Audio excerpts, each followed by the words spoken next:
Dombrovskis, the Executive Vice President of the European Commission. We have been asked to tackle the question of whether this pandemic could be an opportunity. The question the panel poses is, can globalism make a comeback? But before we get into that, let's start with the wider question of what the pandemic has done across Europe, including the recent rise in cases. Mr. Dombrovskis, what do you think has caused this, and how can it be turned around? Good afternoon. First of all, I would like to thank you, the organizers, for this invitation to Bucharest Forum and indeed to discuss Europe's response to COVID-19 crisis.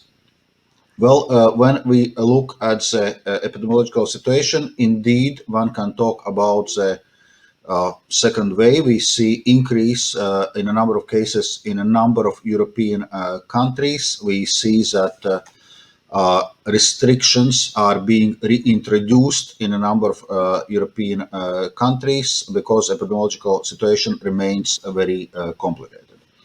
So the response from the EU side, Europe, has been threefold. First, to ensure that we have necessary medical supplies, medicines, that we coordinate our healthcare response. Second, to keep European internal borders open, especially for movement of critical goods. Right now we are discussing how we can harmonize, how more uniform application of restrictions also for movement of persons within the EU. Third, of course, is economic response, because as a result of pandemics, EU is experiencing serious recession. All 27 EU member states are in recession, so we need a strong and coordinated EU response, both from fiscal and monetary policy.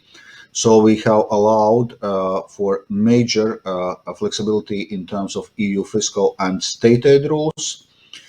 We have prepared major crisis response package, and right now also the financial package for Europe's economic recovery.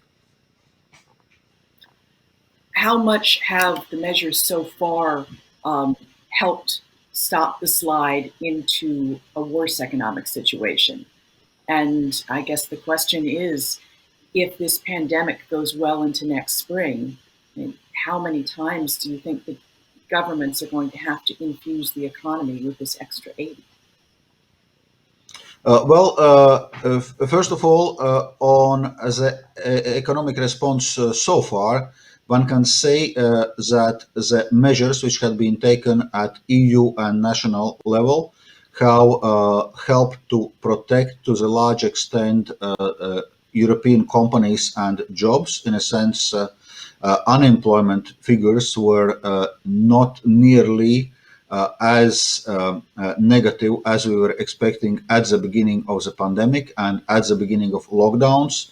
And it's thanks to the large extent to the support which has been provided by EU and its member states to companies and to protect jobs, including through so-called SURE program, which we are having to support member states in short-term work programs and similar programs to protect the employment.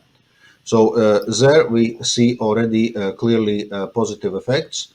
So now we need to think on how we actually turn European economy around, how we return to the economic growth.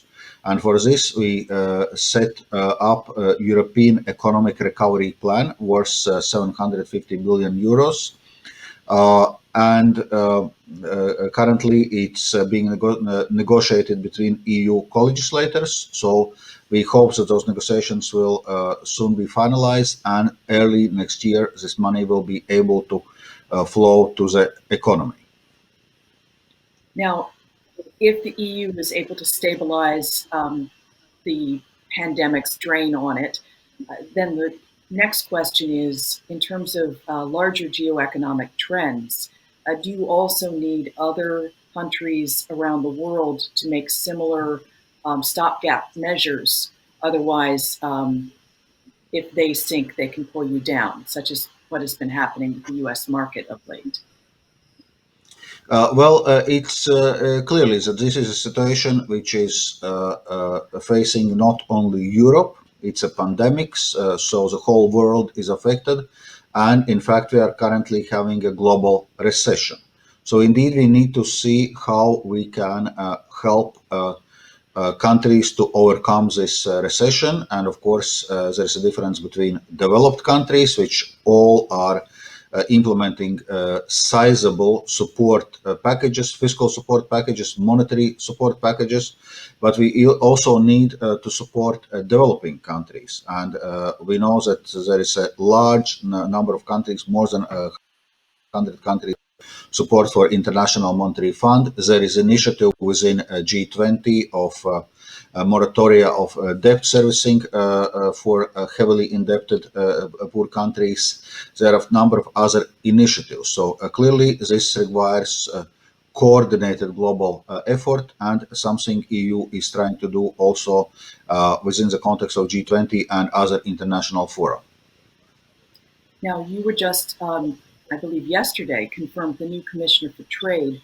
How can trade play a role in that? What are some of the measures that you think need to be taken, other than some of the things you mentioned, like the moratoria on debts for countries? What is important in current situation, in a sense, is to fight some kind of a protectionistic or closing down tendencies, which we see in some countries, because it's actually keeping the trade channels open, which help me to recover. If we see trade negatively affected, including through protectionistic measures taken by certain countries, it's also hampering global recovery. So from EU side, we continue to support multilateral rules-based international trading system. We think it's needed. We think we urgently need to make progress with the reform of World Trade Organization. And of course, we're engaging bilaterally in a number of countries, including United States, including China, on addressing specific trade issues we have with those countries.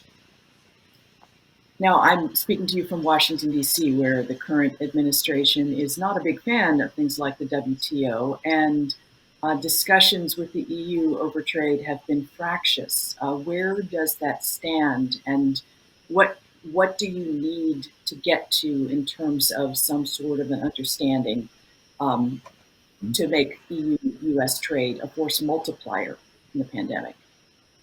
Well, first of all, it's worth noting that the transatlantic trade and investment relationship are still by far the largest and most important in the world. So it's also a global engine of economic growth. From that point of view, it's very important that we engage. And if Europe and US works together, it can be a strong force for a positive also on a global stage.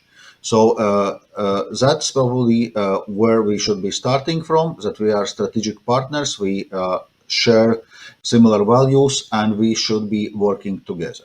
Of course, we know that there are also a number of more problematic issues coming from indeed the trade policies of Trump administration. There was a unilateral imposition of tariffs on the EU. Clear if that kind of unilateral action is taken, that EU is responding in a proportionate way. We do not want to escalate the situation, but of course we have to defend ourselves. But at the same time, we have been working also to de-escalate the trade tensions, and the trade facilitation deal, which was agreed between EU and US, is a good signal for that. So, do you have any good news to report on? Are there any reciprocal moves on the U.S. side? Any reasons to hope that there might be a break in this impasse anytime soon? Well, I was mentioning this trade facilitation deal, which is already agreed. So one can say, okay, it's a limited deal in terms of economic value, but politically, it's quite a big deal because for the first time in 20 years, we actually managed to agree on tariff reduction on certain goods. So that's a positive signal, and we need to build on this. And we are in close contact with relevant U.S. authorities. Myself, I had already had some phone conversations with Ambassador Lighthizer, U.S. Trade Representative, to discuss those issues and to see how we can engage. And as I said, when we are working together, we can also positively influence global processes. And has that mechanism started to operate?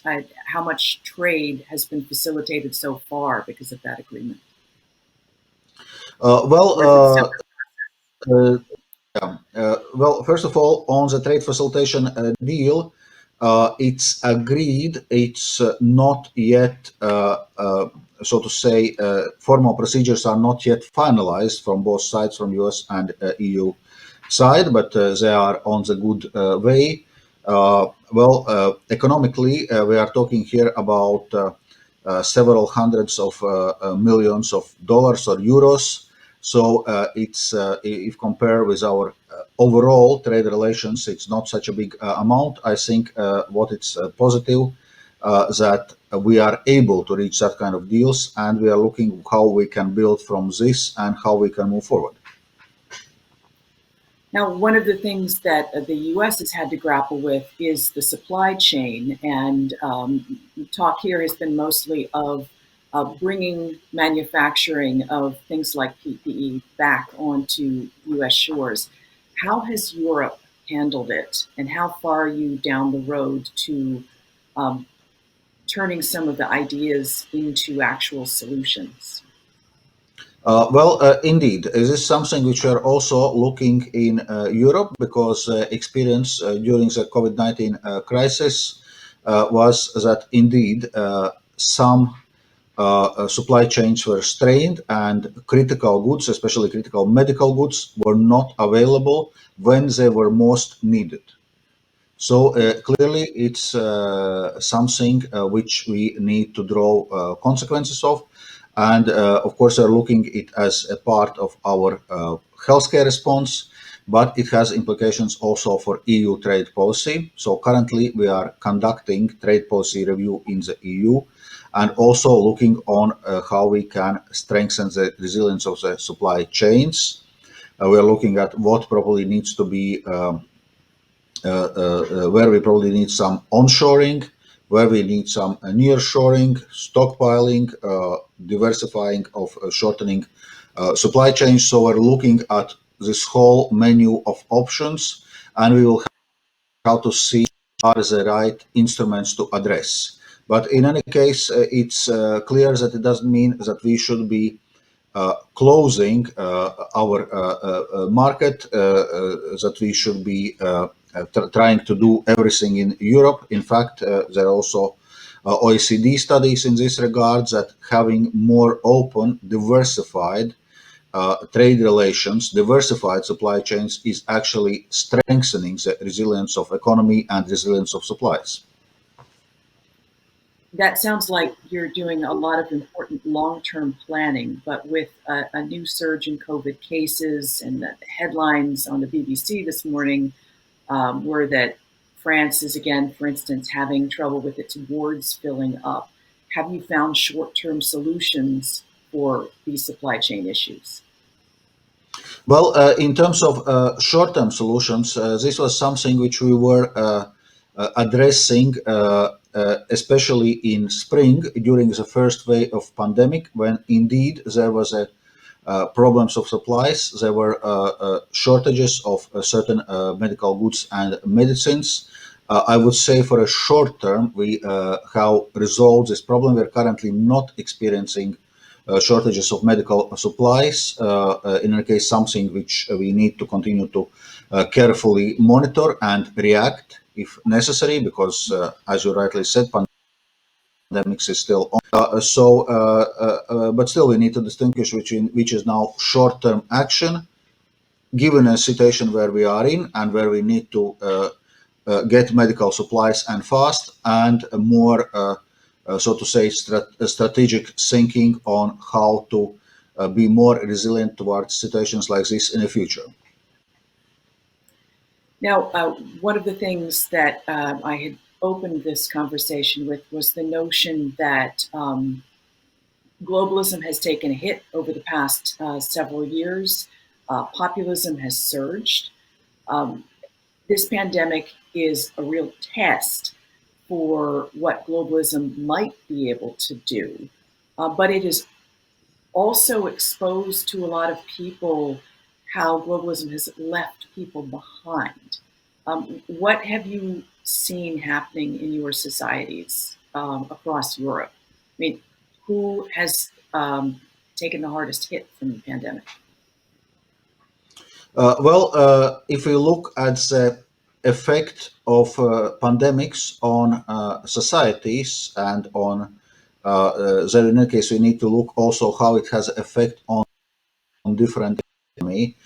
Indeed, we see that a situation is actually quite uneven, and there are sectors and people who are working in those sectors which are heavily affected. For example, tourism, cultural sector, international travel, including aviation. We are having obviously serious problems in all these sectors. And that's why already since the beginning of the pandemic, we were putting lots of emphasis on support for the companies and support for a job protection. To do this support through our temporary state aid framework, relaxing our fiscal rules so the member states can actually channel money for those purposes, allowing member states to use available EU funding for those purposes. And now we had set up new dedicated programs, especially to support employment and to support companies to overcome this situation. So the basic idea is we are able to protect jobs, and the more we are able to protect the companies to go through this difficult period, the faster we'll be able to recover after the crisis. So that's the main idea, that we want to maintain the productive capacity of European economy, because then we'll be able to rebound faster. So to the extent possible, we want to protect jobs. And as you know, in Europe, we also have extensive social protection network, also in case people are losing and rely on this social protection network. How many jobs do you think your programs are protecting and supporting right now across the landscape of Europe? Here we are talking the support which is in millions of jobs, because many member states are running their short-term work schemes, and we are providing financing for those member states, for those member states which need this EU support in terms of financing. So we are providing this financing through SURE program to those member states. So one of the issues that we've encountered here in the US is that the programs that they've pulled together have supported larger businesses, but small businesses that don't have large amounts of payroll, but they do have overhead to, the rent for the shop space, etc. So how have you structured your aid to the states to address that problem of the small businessman or the independent contractor? So on this, there are several lines of defense. I was mentioning already the SURE program, which is there to protect employment. We had set up what we call a Pan-European Guarantee Fund. It's organized by the European Investment Bank Group to provide financing, especially putting emphasis on small and medium-sized enterprises. So this was in a tune of 200 billion euros, the program which was available. And we, in case of necessity, also have organized support for the member states themselves. So this is what has been done at European level, and we have been authorizing lots of measures, state aid measures, which are done at member states level. And there we are talking indeed in terms of liquidity.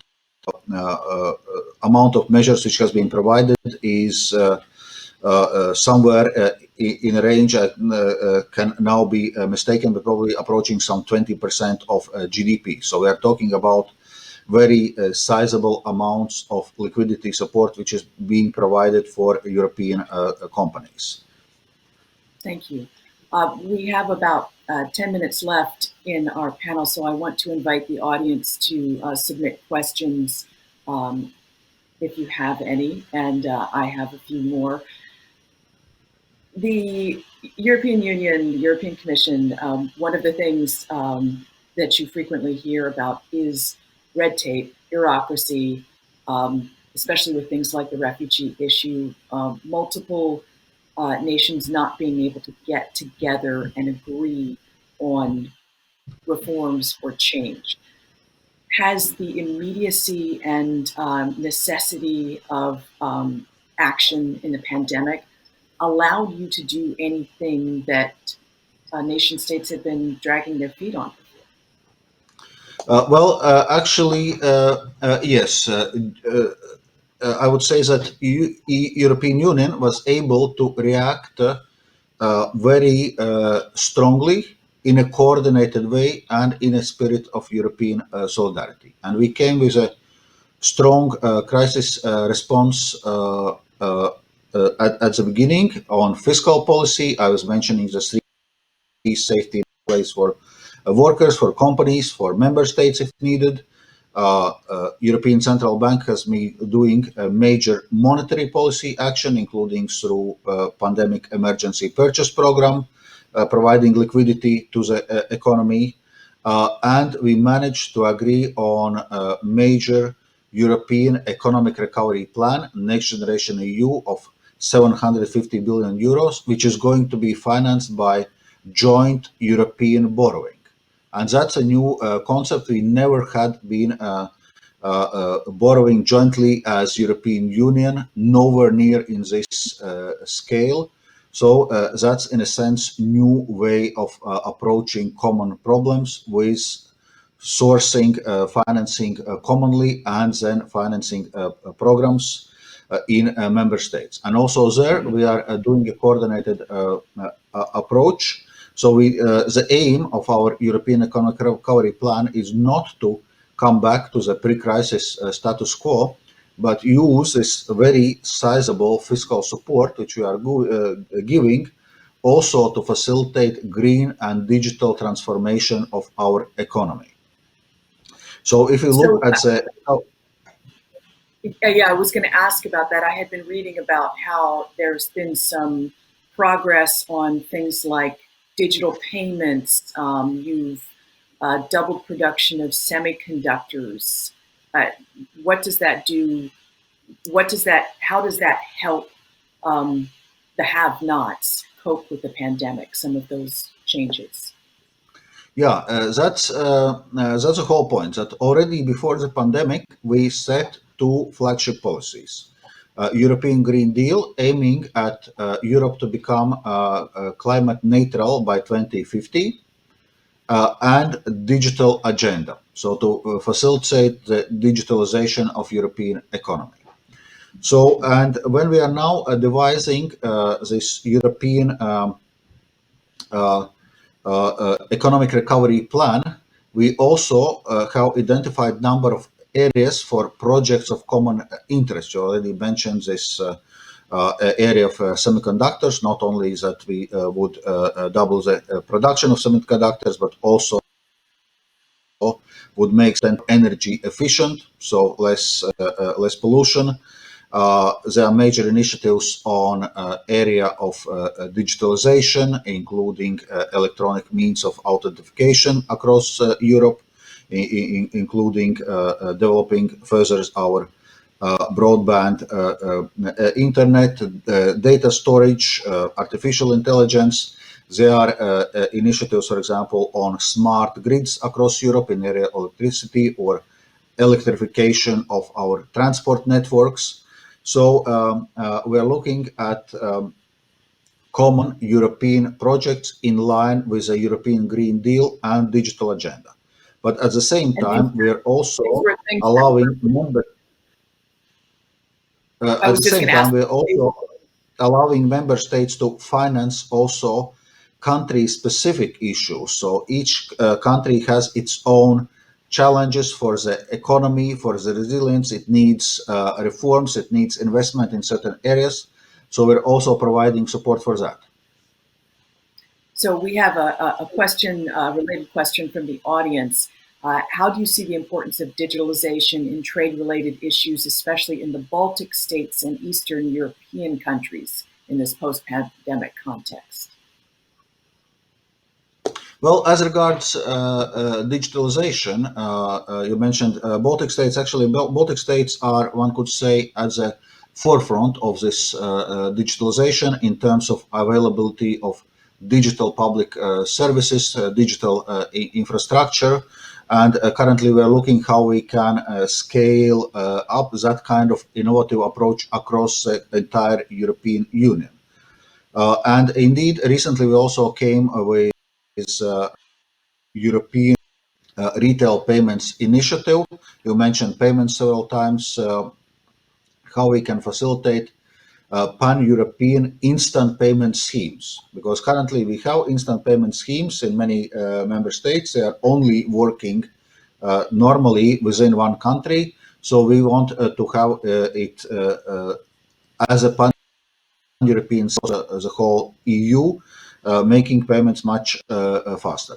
Of course, if you look at the international area, we will be very actively working on e-commerce negotiations within the WTO and willing to advance this agenda of electronic commerce, also of ensuring free data flows internationally, of course, while having necessary safeguards for personal data.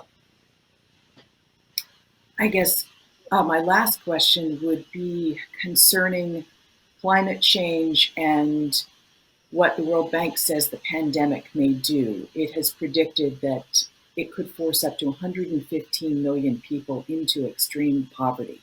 And when you combine that with some of the already anticipated flows from climate change, especially as the seas rise, and most of the world's population lives near coasts where they'll be affected by this.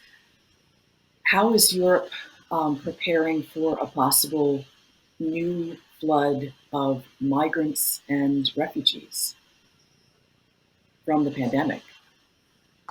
Yeah, well, you actually touched upon two very important topics. So first, on climate change. On climate change, Europe represents around 9% of global emissions. So we are doing our part. We are moving towards carbon neutrality, but climate change is a global problem and it requires global solution. So that's why we're working actively internationally. We need other players, including United States, on board if we are to address climate change at the global level.